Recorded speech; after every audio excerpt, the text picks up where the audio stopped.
Good afternoon and welcome to our midday briefing. Before we start taking your questions, we have a few announcements for you today. Let me start with the update to the President's agenda for the week. On Wednesday, she will chair the meeting of the College of Commissioners, and on Friday, President von der Leyen will receive the members of the Committee of Permanent Representatives of the Member States to the European Union for a working lunch. Avant de passer à vos questions, permettez-moi de souhaiter le bienvenue à un groupe de 12 jeunes journalistes suisses qui se joignent à nous en salle de presse aujourd'hui. Nous espérons que vous trouvez votre visite à Bruxelles intéressante et surtout à les institutions européennes, et on est très heureuse de vous avoir ici dans la salle de presse avec nous aujourd'hui. Bienvenue au Parlement. And that is all for our announcements today. We can now move to take your questions. Yes, Jorge, go ahead. Hello, Ariana. Could you tell us what happened with the airplane that carried the President on Sunday during her trip to Bulgaria? We understand there was a possible GPS incident that you believed could have been conducted by Russia. Could you tell us more? Thank you. Thanks, Jorge. We can indeed confirm that there was GPS jamming, but the plane landed safely in Bulgaria. We have received information from the Bulgarian authorities that they suspect that this was due to blatant interference by Russia. We are, of course, aware and used to somehow to the threats and intimidations that are a regular component of Russia's hostile behavior. Of course, this will only reinforce even further our unshakable commitment to ramp up defense capabilities and support for Ukraine. This incident actually underlines the urgency of the mission that the President is carrying out in the frontline member states these days. There she has seen firsthand the everyday challenges of threats coming from Russia and its proxies. And of course, the EU will continue to invest into defense spending and in Europe's readiness even more after this incident. Questions on this incident?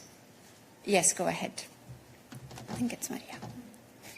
Thank you very much, Silvia. El País. Just a quick follow-up. I understand, the Bulgarian authorities think it was a Russian attempt. Was it concretely, do you think, to the President's plane? Was it to the airport? Were other planes affected? And just a clarification, I understand it was, the Commission not having planes, it was a charter, a commercial flight. Were other more passengers in the plane? Thank you. Thanks. It was a charter flight.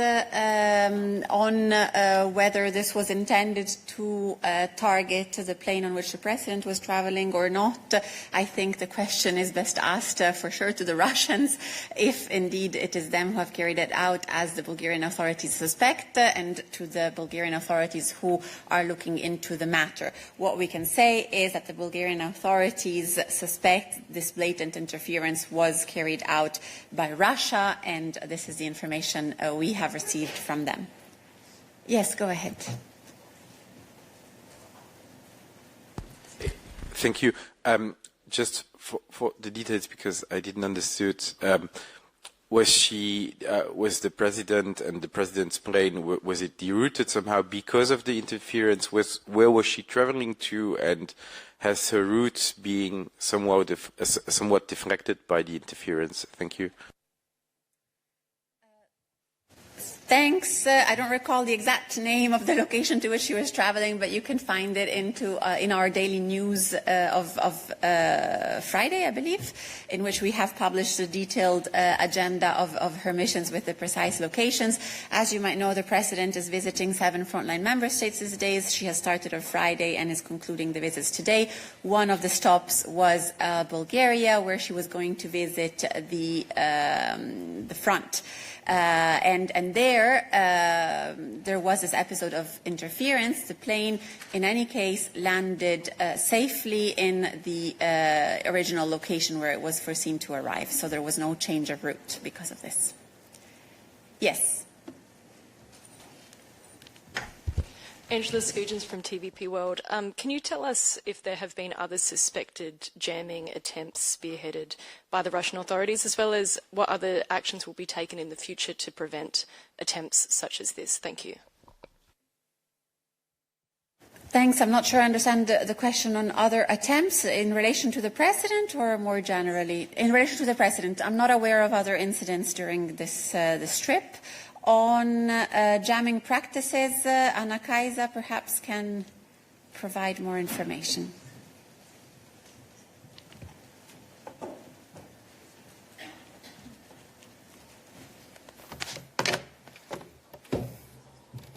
Thank you very much.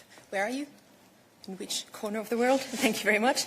So generally, we have been seeing quite a lot of such jamming and spoofing activities, notably in the eastern flank of Europe. Europe is the most concerned region in or most affected region globally on this, and there was a letter sent by 13 member states to the Commission in June this year, and they drew our attention additionally to this issue, which is something that is becoming almost a daily practice. It has serious impacts on maritime and aviation, and obviously with economic impacts as well.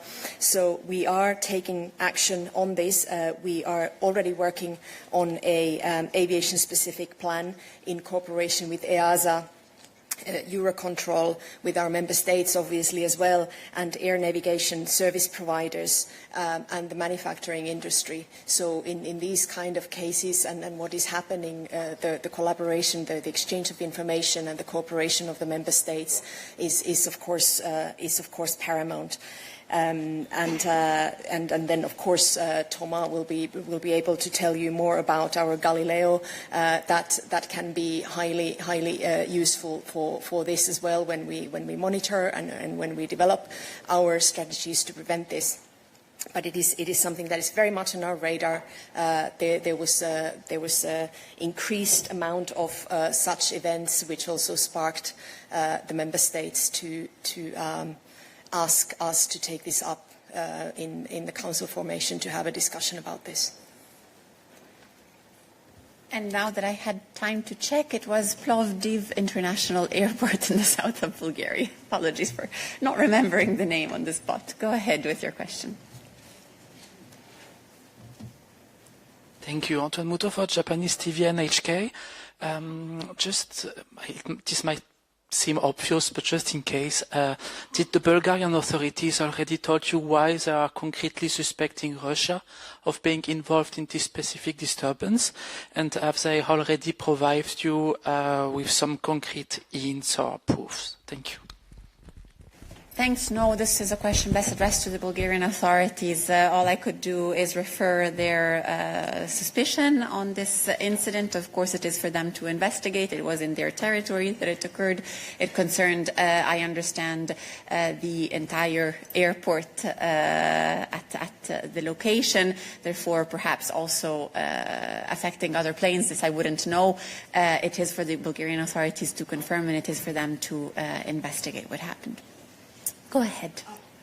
Anna Kaisa. I quickly add to your question of what we are doing. One thing that we are doing to address the situation is also sanctioning several companies who have led activities related to GPS signal disruption, which has affected our member states. So we have actually listed a couple of such companies under the sanctions regime.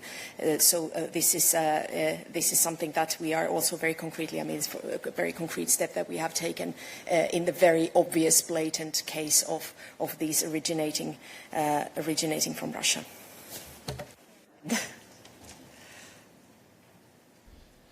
Florentin Collomb from Le Figaro. Could you specify the type of plane in question and how many passengers were on it, please? I would not have this information at hand. The information is always published online, I believe, with a few weeks delay. Balázs can provide 2 weeks.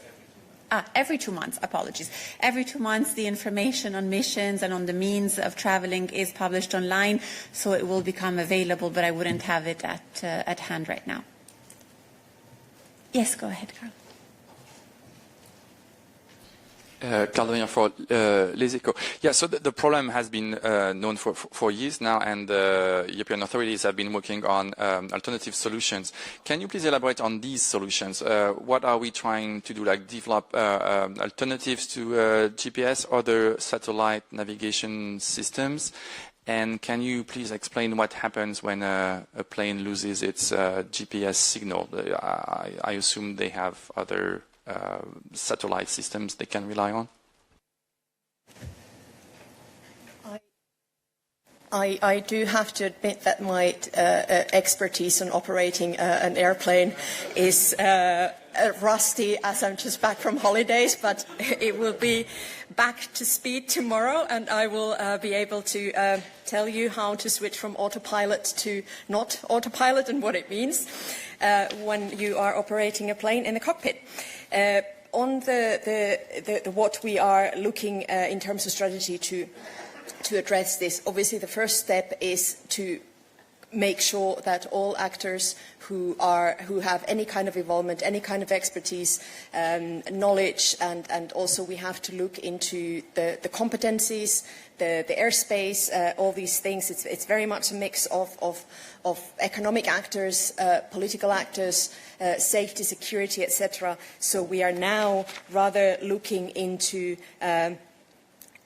the member states' initiative to come up with an action plan, but whether we are looking at alternatives to current GPS systems or current technologies that exist, this is something that we will have to see once we agree on an action plan to kind of on the wider approach how to address this situation. We are currently at this stage, and we obviously will keep you informed as the work advances. But it is very much something that this is also coming from our member states. It's a request from member states, especially for those who are most impacted on the eastern flank. It concerns all of them from Finland to Cyprus.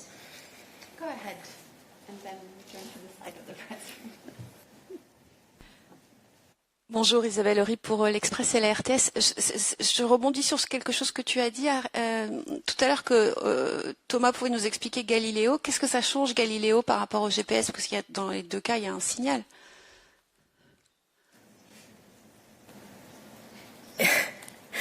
It is basically, it's an additional method that we have at our disposal to have an overall imagery of overall, I mean, we can use it to have a snapshot of what is happening, how the airspace is used, etc. It's basically an imaging service, as we know, but I mean, it is something that we want to use as an additional tool when we are looking at this, because obviously it is an issue that has to be looked at very, very globally, given that this touches very many sectors, as I mentioned, not just aviation, also maritime.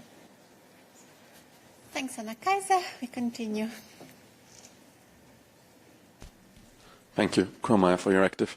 Will the Commission seek redress through ICAO?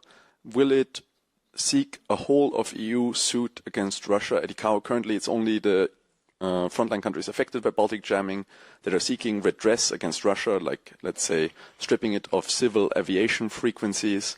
Will the Commission join this effort and spearhead further sanctions through that? What I can, you mentioned ICAO, they are also developing a global plan on this, and we clearly are contributing to that one as well, which is basically the strategy that I mentioned that we are developing. It will be our contribution to ICAO's global plan, because obviously this is not just an EU issue.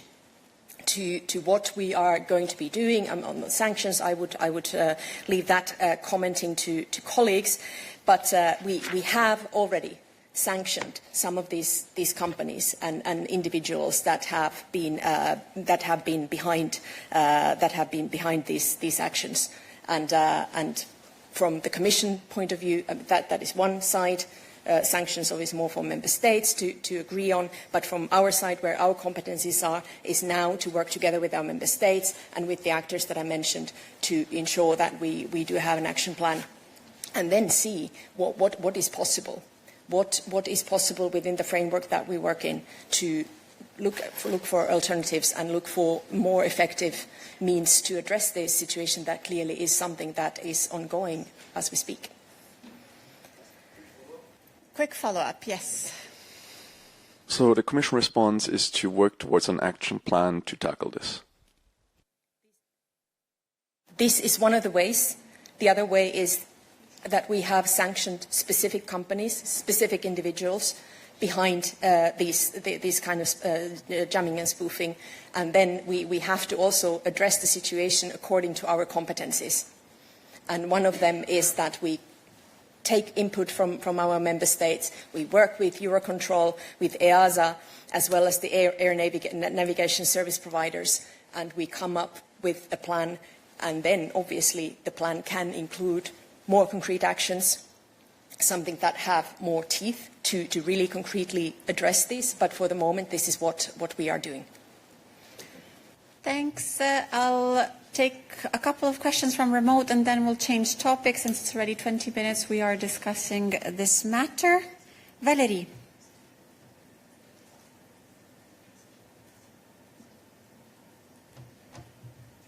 Valérie, if you want the floor. Yes. Ce n'est pas une question de suivi, donc je vais attendre qu'on passe à un autre sujet pour poser ma question. Ça va, merci. Alors, Andreas.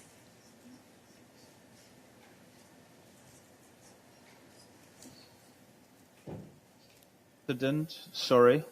It's also not a follow-up question to the GPS incident. It's about the FT interview the President has given yesterday. Okay. Then, considering that there are so many hands raised on other topics, I would close this chapter. If you have more questions for me and Anna Kaisa, you're very welcome to reach out bilaterally later. And now I will revert to Eloise, Valérie, to who I had given the floor first. Et bonjour à tous, merci à toi. Je voulais poser une question au sujet de l'accord avec le Mercosur. Est-ce que vous pouvez nous confirmer que cet accord sera au menu du collège de mercredi et j'imagine au menu aussi du déjeuner avec les représentants des États? Donc question d'agenda, de calendrier, et puis ensuite qu'est-ce qui est modifié depuis que l'accord a été déjà pas signé, mais en tout cas on va dire signé pour faire rapide avec les dirigeants du Mercosur.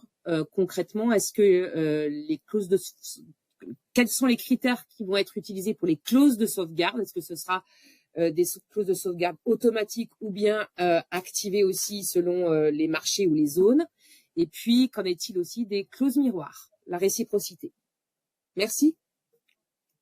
Merci Valérie, la réponse va être très brève. Malheureusement, comme on a dit plein de fois, on avait l'intention de faire la proposition avant la fin de l'été et on le va qualifier la fin de l'été comme le mois de septembre, donc on est là. Pour l'agenda du collège de cette semaine, tu sais bien qu'on ne peut pas confirmer l'agenda du collège avant la réunion de chefs de cabinet, donc le hebdo, comme on l'appelle. Et l'hebdo aura lieu cet après-midi.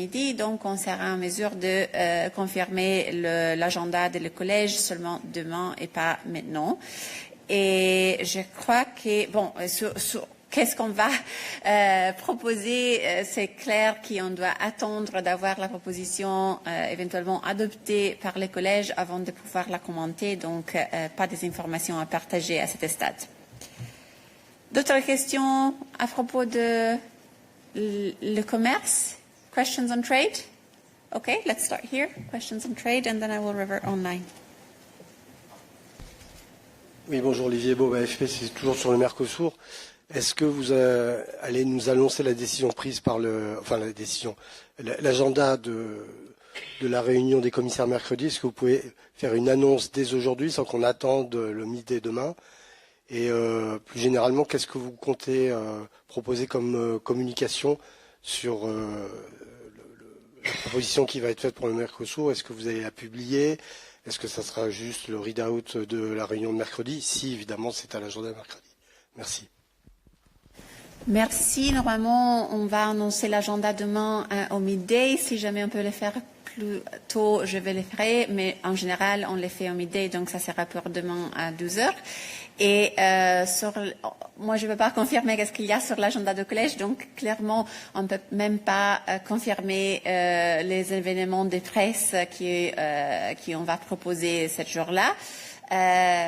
Vous savez bien que quand on a des points importants sur l'agenda des collèges, on cherche toujours de vous proposer des conférences de presse avec le commissaire pour vous expliquer les mesures qui ont été discutées et éventuellement adoptées. Ça c'est toujours le cas, mais je ne peux pas être plus spécifique pour l'instant parce que, comme je viens de dire, je peux confirmer l'agenda des collèges seulement après la réunion de le chef de cabinet cet après-midi.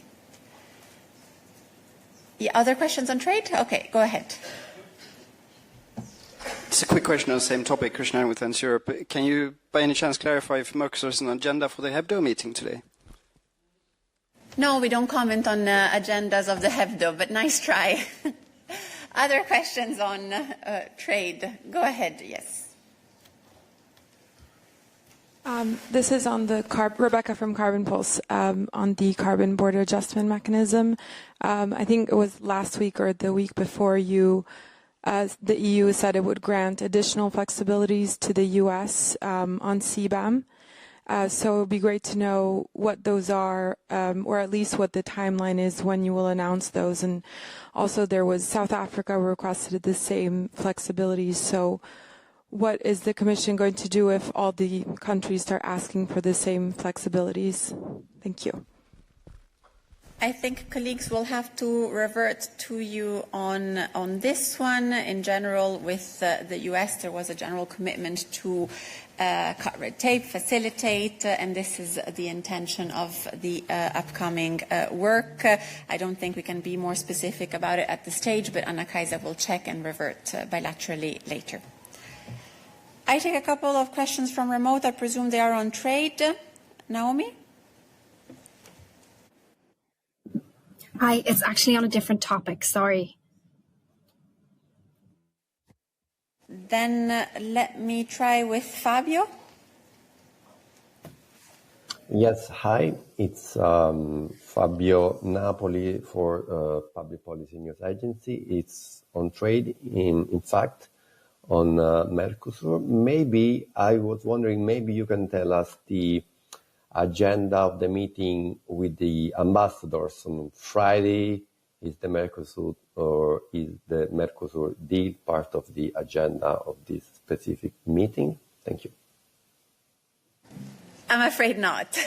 It's a working lunch with representatives of the member states. Of course, the President has a very significant amount of topics to discuss with these representatives that hold such an important role in contacts with the Commission, but I wouldn't have a specific agenda to announce at this stage.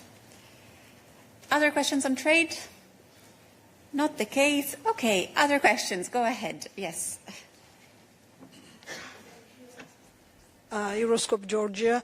As today is already 1st of September, maybe you can give us, maybe do you have some updates regarding to visa liberalization? Maybe there is some response from Tbilisi or maybe something other. Thank you so much.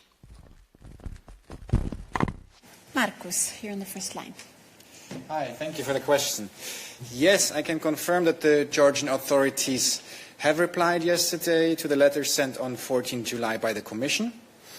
We will now assess the reply sent by Georgia, and the Commission expects the Georgian authorities to take concrete steps to address the issues raised in all Commission recommendations.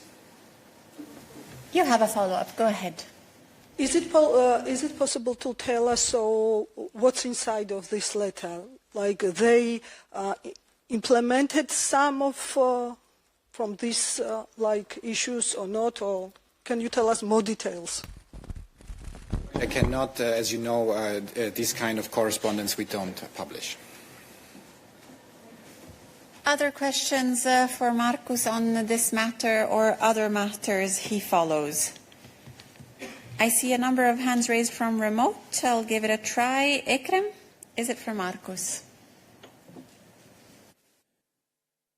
No, it's not for... Can you hear me? It's not for Markus. It's about EU force in Bosnia. It's okay, because Markus is actually Guillaume today, so it's actually for Markus that you Okay, can go. good. Great. Good for me. The former president of Serb entity in Bosnia and Herzegovina Friday told Sputnik that he will ask from Russian government to block the extension of the EU peacekeeping force Belfor Althea, which took place at UN Security Council at late October, as the mission is mandated until 2nd November. So my question is the Commission or the EU in general considering this topic, and what will be the way out if that happens at the UN Security Council? When I say the way out, is there any legal alternative or arrangement that the EU can find directly with the Bosnia-Herzegovina, as it has, for example, with the EULEX mission in Kosovo, directly with Kosovo authorities? Thanks, Ekrem. This is actually for Anita. I know it's confusing. I'm looking at her. I am not sure she has much to say at this stage. She will double check. In any case, I would imagine we cannot really speculate on possible future actions of this sort, but Anita will check and revert. I do not see other hands raised for Markus, so I'll go to Andreas, to whom I had given the floor earlier and then forgot to give the floor back. No worries. It can be confusing sometimes. But we cannot see you, Andreas, so you would have to turn on your camera, please. It should be. It's not working. So let's do like this. I'll take Naomi, to whom I had done exactly the same thing, and we will revert to you, hoping you can sort out your camera issues in the meantime. Naomi. Hello, thank you very much for taking my question. Naomi O'Leary, Irish Times. So my question is about the stalled proposal to partially suspend Israel from accessing Horizon funding, obviously going nowhere for now, given there's not sufficient support among the 27. My question is about potential action that the Commission could take by itself. I investigated some funding that had gone towards various Israeli entities, and it seems that plenty of money has gone towards things that have military applications, which are supposed to be excluded under Horizon. I give as an example the drone project Extend, which has just been contracted by the Israeli Ministry of Defense to supply thousands of drones, and was funded by the EU in 2020. In cases like that, should that money be repaid if the rules have been broken? That would be my first question. And my second question would be about the risk of moral hazard. So the European Investment Council, the way that their Horizon funding works is they take equity stakes in Israeli companies, some of which are now providing services to the Israeli army. I was wondering if holding those equity stakes and actually having that financial investment with money coming in from the war in Gaza, does that carry moral hazard? And would there be a case for selling those equity stakes or getting rid of them? Thank you. Not sure we have answers to all, but let's start with Thomas and see where we go. Indeed, thanks, Ariana. Potentially not to all, indeed. Let's maybe first start with the decision or the proposal we have adopted very recently on the possibility to partially suspend Israel from its participation into the EIC accelerator under Horizon Europe. That's a Commission proposal, indeed. This is now on the table of the Council, and it has to be adopted, indeed, by qualified majority. So this is more work on the Council's side for me. Now, on the other part of Europe, not affected, it's a bit speculative at this stage. Let me read Europe, no change here. Horizon Europe is a program and funding program with civilian application. This is also very important, and we have strong safeguards ensure that funds are not being misused. Now, we keep monitoring and keep protect, and again, this is this stage, but in case funds are being misused, of course, the Commission has the possibility, as part of its monitoring work, to potentially. So I start from scratch again.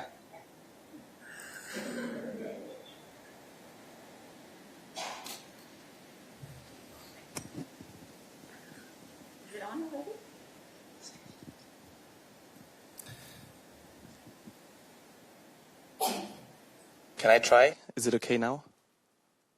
Online? It's okay? So it should be fine. It's okay. Yes, yeah, okay. Thank So you. let me start with the first point of the question again. So the first point of the reply being the decision that we adopted very recently to partially suspend Israel from its participation to Horizon Europe, namely to the EIC accelerator.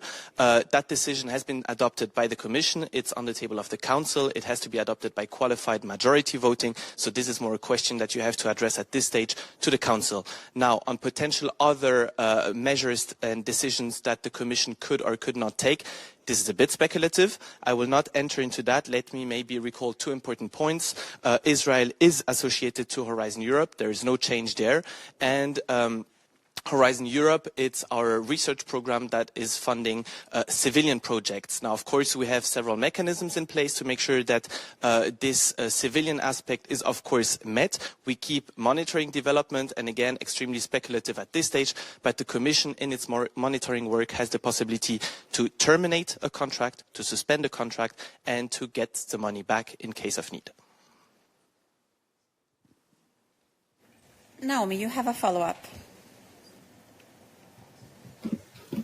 So if you go to the Cordis project website for the Extend program and you click on the project website link, it brings you to the Extend website, and the first words that you read are military-grade drones. So it's really, really clear that that EU money of €50,000 was used to develop military technology that is now being sold to the Israeli Defense Forces. So can you comment on that specific case? Would you be asking for that money back in that case? Thank you. Oh, yes, it's here. I would not comment on a specific case from this podium. I have to look into this specific case. What I can, however, recall, and let me be, again, very clear on that, we have mechanisms in place to make sure that funds are not being misused on the ground. We keep monitoring this very seriously and will not speculate further than that. Thanks. Other questions on this matter specifically? Andreas, I know, is not on this. So other questions for Thomas, since he's here with me? No. I will try to take Andreas from remote because I tried already twice, and then I will revert to the press room. Thanks. Andreas. 3 is the charm. Thank you. Yeah, it worked. I have a question regarding the President's interview last night with the Financial Times. She was talking about a pretty precise plan, a clear roadmap, tens of thousands of troops in Ukraine, European troops.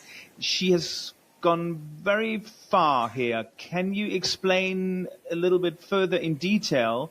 And if this is part of this week's meeting in Paris, is that happening? Is she invited? So there are a lot of questions. Maybe you can help me clear this a little bit. Thank you. Thanks. I'll start, and then, of course, Anita, if she wants to chip in, you're always welcome to join. On your question on a possible meeting in Paris, I read in the press on Thursday of the Coalition of the Willing. At this stage, I don't have any confirmation to share with you. Otherwise, of course, I would have announced it in the agenda of the President at the beginning of the midday.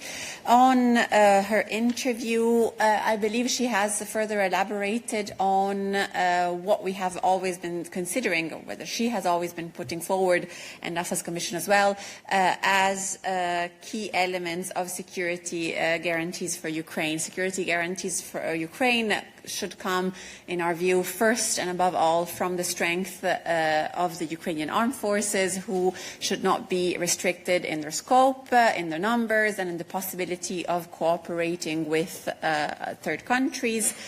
This is a first element. The President has always been very clear that what she calls as a porcupine strategy, so to make Ukraine undigestible for any external aggressor, and of course Russia above all, is absolutely key.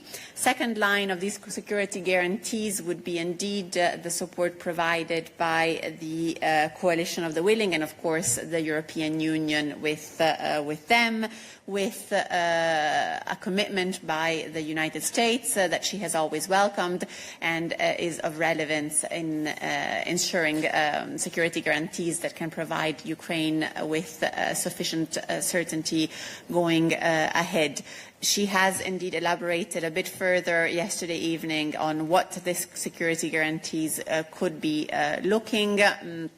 As you know, there have been ongoing reflections on this since a number of weeks and perhaps months, at technical level, at political level, military engagements as well. So this is basically what is shaping up, and why the President is saying that as of now there is a pretty precise plan as concerns the security guarantees. Then, of course, further security guarantees are, as we have always said, the scale up of defence capabilities in the European Union, and all we have been doing in the sense. And here, of course, important to take into account what the President has been announcing and saying during her visit at the frontline member states these past few days. Thomas can eventually elaborate on all the spectrum of activities that we are carrying out to strengthen our defence capabilities in our Union. And last but not least, of course, enlargement and the possibility for Ukraine to decide whether it wants to go ahead with the enlargement process with the European Union is also key. In this respect, we have always said that this choice has to be in the hands of Ukraine, and we reconfirm this is the case. So basically, the President has provided a bit more insight and has elaborated a bit further on those that are the core principles that we consider to be at the heart of security guarantees that can work and grant a just and lasting peace for Ukraine. Andreas, you have a follow-up. Yeah, sorry to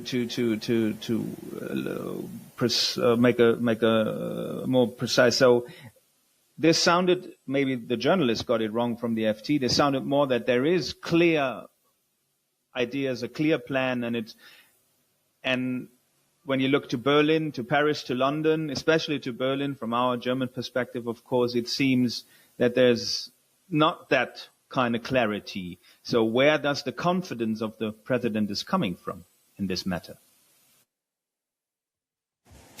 There are Commission representatives that participate to these technical level talks. The President is in constant contact with the leaders.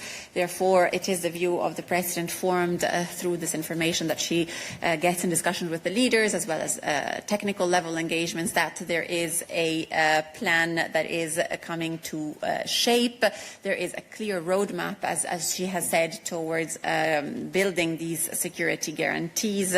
She has said that, for example, in last week's meeting of the Coalition of the Willing and Defence Chiefs, they have worked out a pretty precise plan for this engagement. She has also reiterated that, of course, it always needs political decision-making from the specific member states involved, because, for example, deploying troops is clearly a national competence. But I think that she considers that the sense of urgency that surrounds the current state of the war, of doing everything in our capabilities to make sure that Ukraine is in a position of strength if and when Russia decides to engage at the negotiating table, are pushing all partners, including the European Union, but very much beyond, with the Coalition of the Willing and with the United States, to want to contribute to these security guarantees. Other questions on this matter? Mose, it is on this? Yeah, I will come also to you. 1 second. Thank you, Anna. Yes, I would also like to clarify this issue about security guarantees for Ukraine, because it seems to me, I haven't read this interview, but how does this differ from what High Representative Kallas said at closing remarks after the informal Defence Council meeting in Gymnich in Copenhagen on Friday, because Kalla was quite vague and more or less they talked about, I think, continued EU military assistance to Ukraine and also as a military training. And what he said, among others, was that any security guarantees on the ground, not by EU itself, but by the coalition willing, were depending also on what he called American backstop. I wonder, what does that American backstop include? And if there are there any plans, let's say, for military troops on the ground, either from the EU member states or from the coalition of willing other countries, in case of peace deal, and are there any figures, let's say, how many troops that would number, for example? And last but not the least, you mentioned enlargement, Ariana, and there you have, as you know, this EU mutual defense clause, Article 42.7 in the treaties. I mean, is that still relevant, or would it take too long to wait for Ukraine to join EU? Thank you. Thanks, Mose. I think that what the President has said yesterday evening is very much in line with what the HRVP has said following the Gymnich on Friday, but of course Anita can eventually confirm and add more on the HRVP's perspective. The President has used exactly the same language, so she has been speaking of a backstop by the United States. She has said that there are works ongoing on a possible plan for a multinational troop with a backstop of the United States. She didn't provide further elements. She has said that there is concrete work towards a very practical roadmap that will hopefully be soon presented and ready. So works are advancing. We don't have details to share at this stage, of course, beyond what the President has said, but just to say that, as I was saying, there is a very much a shared sense of urgency, and works are going ahead well in the sense, because it's in everyone's interest to have a strong Ukraine at the negotiating table, if and when we will get to that negotiating table. On enlargement, the long-term perspective of Ukraine to enter into the European Union is a security guarantee in itself, and it's important that it remains in the hands of the Ukrainians, first and foremost. Then, of course, we cannot prejudge the timing of it. Ukraine has already completed a number of essential reforms. It has done so under incredibly difficult circumstances with a war on its territory. It has made progress. You know that we have a recommendation to Council to open Cluster 1, and we hope this will be possible soon. But, of course, the rest of the process, it will depend on Ukraine's capabilities of taking forward the reforms that are needed to be considered for as a country that can join the European Union. And then, of course, it will be also for the member states to confirm. So there I cannot speculate in any way. Yes, go ahead. Yes, Stephanie said Europe table. I mean, the initial question was to hear more about this pretty precise plans and clear roadmap, because listening to the ministers at the informal meeting in Copenhagen, my impression wasn't that it's so clear, because, I mean, the basis for such a plan is that there is a peace agreement, and there is big doubts that there is a peace agreement anytime soon. So I'm wondering what the Commission President wanted to say concretely with these pretty precise plans. And then you said the Commission is involved in these talks in technical level. Who concretely is participating in these talks from the Commission side? Thank you. Thanks. On the second question, we don't give out names of officials that are not political representatives, so we will not be providing names of who's attending, but the Commission is represented. Your question is quite similar, I find, to what Mose has said. I find very much in line what the President has been saying to what the ministers have been discussing. There is a plan that is shaping up. We're not in a position to share the details, of course, but of course, for the security guarantees to enter into force, there has to be a peace agreement. What we're working on is to put Ukraine at the negotiating table with a package of security guarantees that can make Ukraine feel solid when it negotiates its positions with Russia. But clearly that is a step that has to be achieved first and foremost when Russia will decide to engage. So far, we have not seen this engagement from the Russian side, so we look forward to real negotiations that can achieve a just and lasting peace for Ukraine, but we're clearly not there, and this is why work continues still on the security guarantees to be prepared for that moment. Go ahead.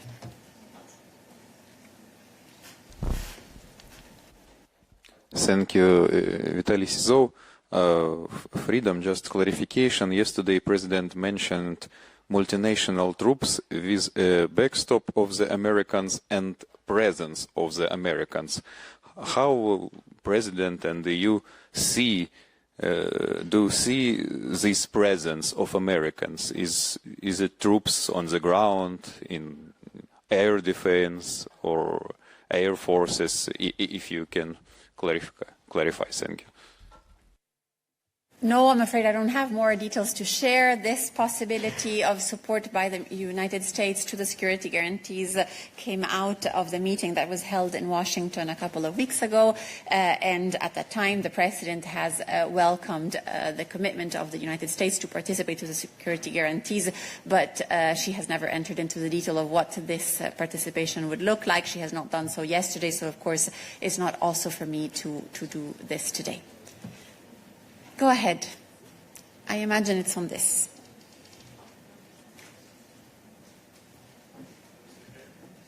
You need to wait for the microphone to turn red. Is it green? Yeah.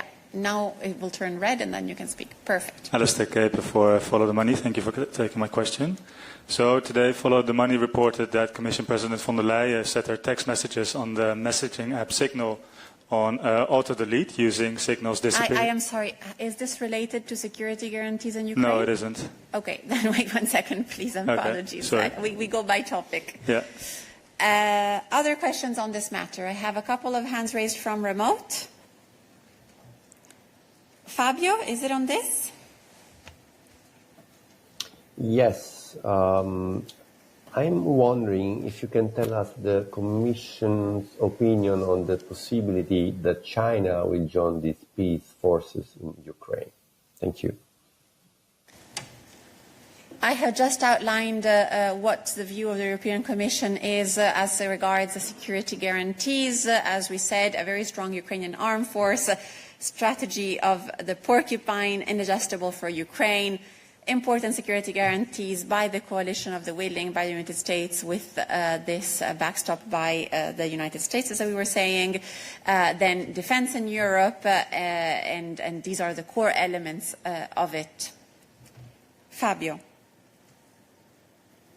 So, no China. Look, at this stage, the European Commission is engaging with the Member States and with the coalition of the willing in building security guarantees that can work for Ukraine in the long term. I cannot speculate on what further discussions will be if and when Putin comes to the negotiating table. As of today, this is the setting in which security guarantees are being discussed among allies that support Ukraine, and this is what we're working towards. Finbar, is it on this?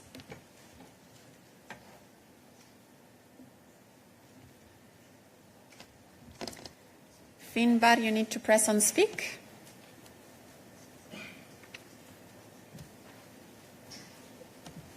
I can see you, but I cannot hear you. You can't hear me? Ah, now we do. Okay, thank you. Briefly, related question. Obviously, the Russian invasion of Ukraine goes on. The Russians have allegedly tried to interfere with the president's plane today, but on the same day, we see at the Shanghai Cooperation Organization in Tianjin, the Prime Minister of India and the President of China both pledging to deepen security, trade and energy ties with Putin, with Russia. So I wanted to ask what the Commission feels will be the impact on the EU's relations with India and China as they both pursue deeper ties again with Russia. Thank you very much. Thanks. Looking at Anita if she wants to join me. But I think we have bilateral relationships with India and with China, and we discuss all matters with our international partners. Both India and China are very well aware of what our view of this war of aggression against Ukraine is, and our reiterated calls to not provide means to Russia to carry out its war of aggression against Ukraine. This has been a long-standing position by the Commission, and of course it remains the case also today. Other questions for us today? Finbar, you have a follow-up. Yes, just very briefly. It's been said in the past that vis-à-vis EU-China relationship that Russia will be the determining factor. President von der Leyen has said that several times. Would you say the same thing vis-à-vis EU-India relations, that deepening India ties with Putin's Russia could be a decisive factor in how the EU-India relationship evolves? Thank you. I think we have a very important relationship with India. The College has been visiting India in the month of January. We're working towards trade agreements with India. Our relationship continues to engage in the positive agenda that we share with our Indian partners.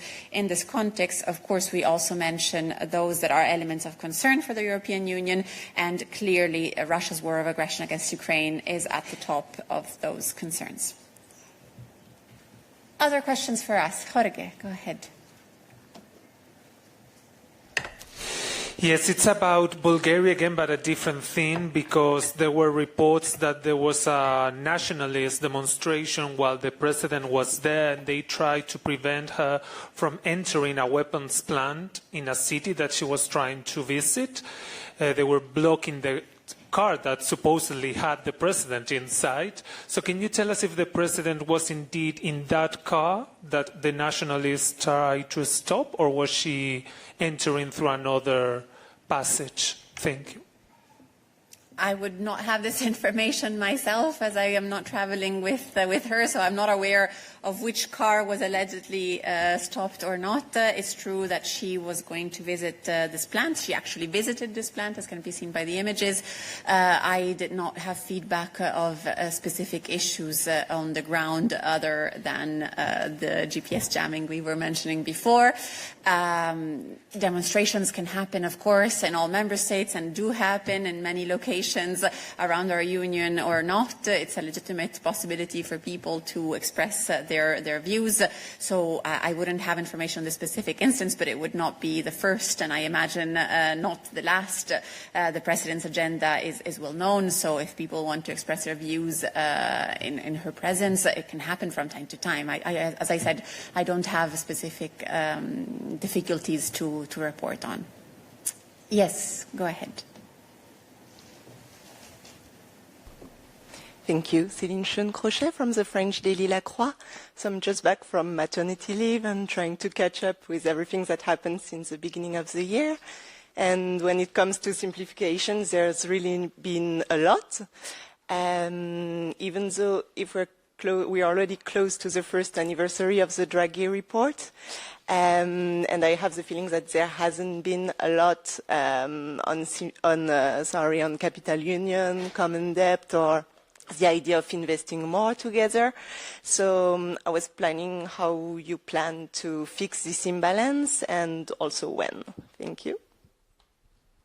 Thanks. First and foremost, congratulations on the maternity, and welcome back. Indeed, on simplification, we have been carrying out a lot of activities. We had, if I remember correctly, 6 packages presented already throughout the month, so there's a lot of engagement in this sense.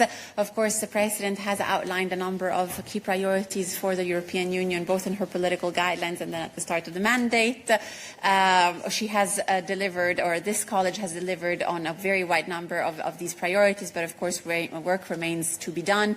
On the Savings and Investment Union, I would look at my colleague Thomas, who is replacing Olof, if he has information to share today, but otherwise we will look into it and revert to see exactly where we stand in the process, but it is a clear engagement towards which we are working, and I think also the work on simplification will continue at full force. Indeed, it will be soon 1 year since the Draghi report, so I'm sure that there will be occasions to discuss all the Commission has achieved in this first year of mandate, and I'm sure that Thomas can provide further information on the Savings and Investment Union later to you. Other questions for us? Last questions that we can take. So let's go here, follow the money colleague, and then I'll try to take a last question. Thanks again. So today, Follow the Money reported that Commission President von der Leyen set her text messages on the messaging app Signal on auto-delete using the Signal's disappearing messages feature, thereby deleting a text message sent by President Emmanuel Macron of France. And I have two questions. First, why does President von der Leyen delete all her text messages? And how does that square with the Commission's obligation to keep and give access to documents under the EU's Fundamental Rights Charter? And second, for what time frame are messages retained before they are automatically deleted? And are all messages reviewed by Head of Cabinet Bjorn Seibert, as happened with the Macron message? Thank you. Thanks. Let me start by reminding you that according to Article 7 of Decision 2021-2121, that's very specific, documents shall be registered if they contain important information which is not short-lived, or if they may involve action or follow-up by the Commission or one of its departments. Let me also remind you, and perhaps my colleagues can chip in, that the nature of messages on a message exchange application is not, the Commission, according to our rules, does not foresee the exchange of messages that relate to policy or policy-related actions to be exchanged on these platforms. This is why it was considered in the past that these messages did not need registration, as they were short-lived and did not involve actions or follow-ups by the Commission. The Commission has several safety practices that it recommends to its staff. This, of course, also applies to the President.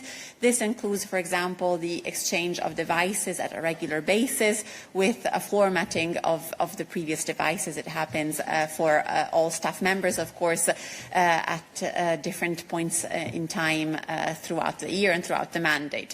Also, there is a general practice, I believe, to put on auto-delete a number of messages to save space and to ensure also the protection of information. But my colleagues can perhaps provide additional insights on what are the general rules. Balázs?